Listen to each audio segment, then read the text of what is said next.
Hey there, truth seekers, and welcome back to the True Alien Podcast. It's the only show daring enough to explore the edges of the paranormal universe. I'm your host, Adrian Smith, and I'm always ready to chase down a good extraterrestrial tale. And I'm Julia Jones.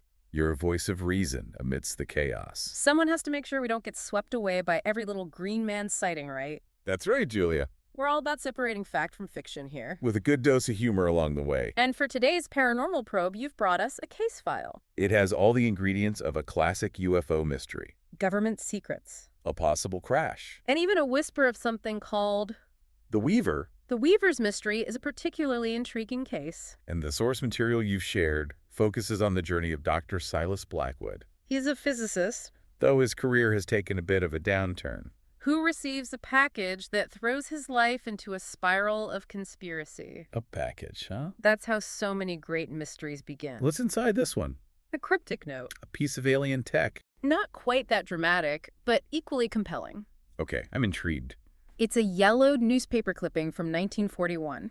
Detailing. A supposed UFO crash in Cape Girardeau, Missouri. Now, this event is practically legend in UFO circles. But concrete evidence has always been elusive. So just a news clipping. It would take more than that to pique the interest of a skeptical scientist like Silas, right? Yeah, I'd need a little bit more than that to get me going. There's more. Oh, there's more. The package also contains a handwritten note from a Bethany Charlwood. A recluse claiming to have Silas's late father's research. And here's the twist. Silas's father was utterly obsessed with this Cape Girardeau incident. To the point where it consumed his life and career. Ah, the classic tale of the scientist consumed by their pursuit of the truth. But what's the connection between the father This Bethany. and the UFO crash? That's what I want to know. That's what Silas is trying to uncover. Driven by a mix of curiosity and perhaps a desire to understand his father's obsession, he decides to pay Bethany a visit. Now, according to your notes, her farmhouse is quite the picture. Isolated, filled with taxidermy and a general air of unease. Go. Definitely setting the stage for a creepy encounter.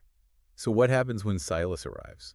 Does Bethany have all the answers? Lay it on me. She doesn't offer answers directly, Okay. but she does provide a key piece of the puzzle. All right. A worn leather satchel containing Silas's father's research. Ooh, that sounds promising. This satchel is packed with notes, sketches, coded references, repeated mentions of something called the Weaver. The Weaver. That sounds ominous. It does. Any clues about what it might refer to? I'm dying to know. Not at this point. Okay. It's a recurring motif throughout the father's research, but its meaning remains a mystery. Okay.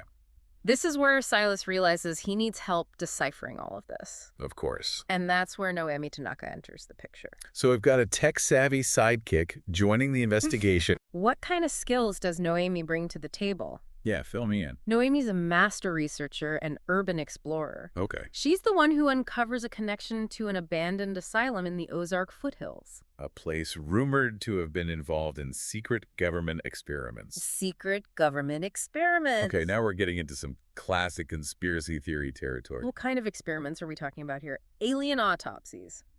Mind control. The specifics aren't clear yet, Okay. but Noemi stumbles upon a photograph that chills Silas to the bone.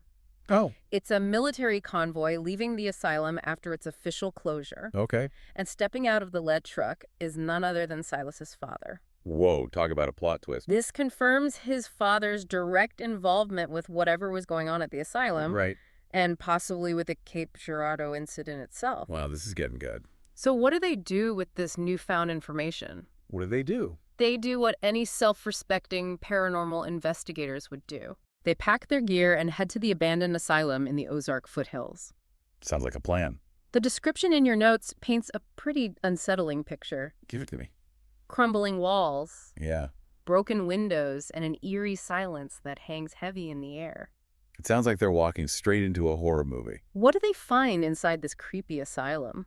Ooh, I can't wait to find out. The first unsettling discovery is a faded mural depicting stick figures and a looming, distorted, multi-limbed figure. That immediately makes them think of the Weaver. But their exploration takes a truly strange turn when they stumble upon the asylum's old operating theater. Okay, I'm picturing rusty surgical tools and maybe a lingering ether smell. Nope.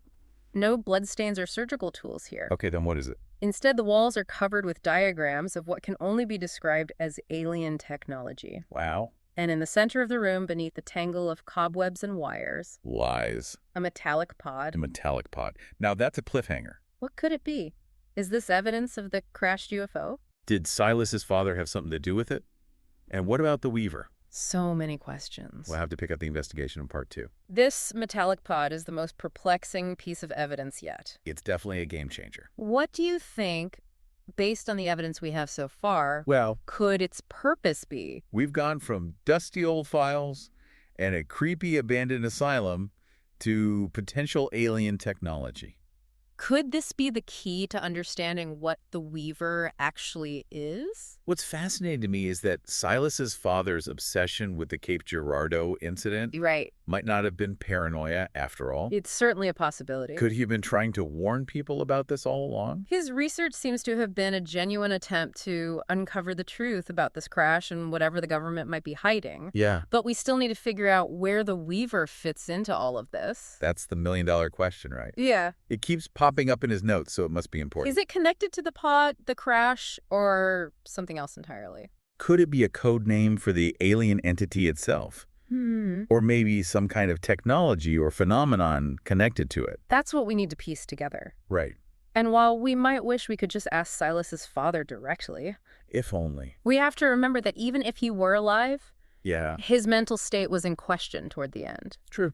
We have to approach his research, especially his interpretations, with a healthy dose of skepticism. Of course. You're right. It's easy to get caught up in the mystery and emotion of it all. So what happens next? Do Silas and Noemi try to open the pod? I mean, I would be tempted to peek inside. Me too. I think we all would be. Yeah. But they show a surprising amount of restraint. Really? They understand the potential dangers of tampering with something so unknown, especially in a derelict asylum in the middle of nowhere with no backup. Makes sense.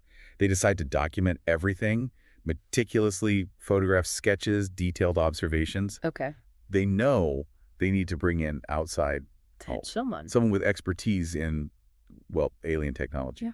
It sounds like they're treating it like an archaeological dig, Yeah, carefully preserving the site and the evidence. absolutely. A smart move, considering the potential implications of what they found. But while they're working, Oh, things start to get a little strange. like what? Electronic devices malfunction, lights flicker, Oh, no. and there's that growing sense of unease. Don't tell me the asylum is haunted, too. Like they're being watched. That's all we need. We don't know for sure if it's ghosts or something else entirely, Okay. but the atmosphere becomes undeniably creepy, Right. and then they discover something else that changes everything. Okay, you can't just leave us hanging like that. What do they find? Another cryptic message. A secret room. Tell us. You've got to tell us. What do they stumble upon in this already creepy asylum? Behind a false wall, hidden from view, they find a secret laboratory. A secret laboratory. And it's not just any lab, it's packed with advanced technology that seems to defy our current understanding of science. So we're not just talking about a crashed spaceship here, but a full-blown alien tech research facility. It does. That raises the stakes considerably. There are devices emitting pulsating lights, screens displaying incomprehensible symbols, Yeah. and evidence of experiments that seem pulled straight out of science fiction. Oh, man. And the lab's condition suggests it was abandoned abruptly. Like Wow. whoever was working here left in a hurry. What could be so terrifying that it would make you abandon such advanced tech? It must have been something truly extraordinary and maybe connected to the Weaver? It makes you wonder. As Silas and Noemi dig deeper into the lab, Yeah. they find logs and journals written in a combination of scientific jargon and cryptic symbols. Interesting. They piece together that the scientists here were not only studying the alien technology, but also attempting to replicate and alarmingly weaponize it. Oh, man, that's never a good idea when it comes to things we don't fully understand. Especially alien technology. What were they thinking? What's even more unsettling is that the researchers seem to be aware of the inherent dangers. Oh. Their notes refer to the Weaver, not just as an entity, but as a force. A force. A cosmic horror, capable of unimaginable destruction. So are we saying that this whole UFO crash, the government cover-up, the secret lab, the alien tech, It appears their work here was focused on containing it. it was all about containing this Weaver thing? That's what the evidence seems to suggest. Oh. And if we read between the lines of the researchers' increasingly frantic notes, they weren't entirely successful. So you're telling me there's a cosmic horror loose in the world, And it all started with a UFO crash in Missouri. It seems the Weaver, or at least his influence, may have escaped. This is one of those stories that leaves you with more questions than answers. It's a chilling possibility, isn't it? What happened to the researchers? And that's where we leave our intrepid investigators. What exactly is the Weaver? Silas and Noemi? And what can it do? And most importantly, what happens next? Standing on the precipice of a terrifying unknown, facing a threat that could unravel the very fabric of our reality. What do you think, listeners? Those are the questions we'll have to ponder as we await further developments in this case. Are we alone in the universe? Or are there forces beyond our comprehension lurking in the shadows, waiting to be unleashed? What we do know is that the truth about the Cape Girardeau incident is far more complex and terrifying than anyone could have imagined. Head over to our social media pages and share your theories, your fears, your wildest speculations. And remember, if you ever find yourself exploring a derelict asylum, maybe think twice before opening any strange metallic pods. Good advice. You never know what kind of cosmic horror might be lurking inside. Well, folks, that's our show for today. Don't forget to rate and follow the True Alien Podcast for more mind-blowing explorations of the unexplained. Until next time, keep looking up, but maybe keep a flashlight handy just in case an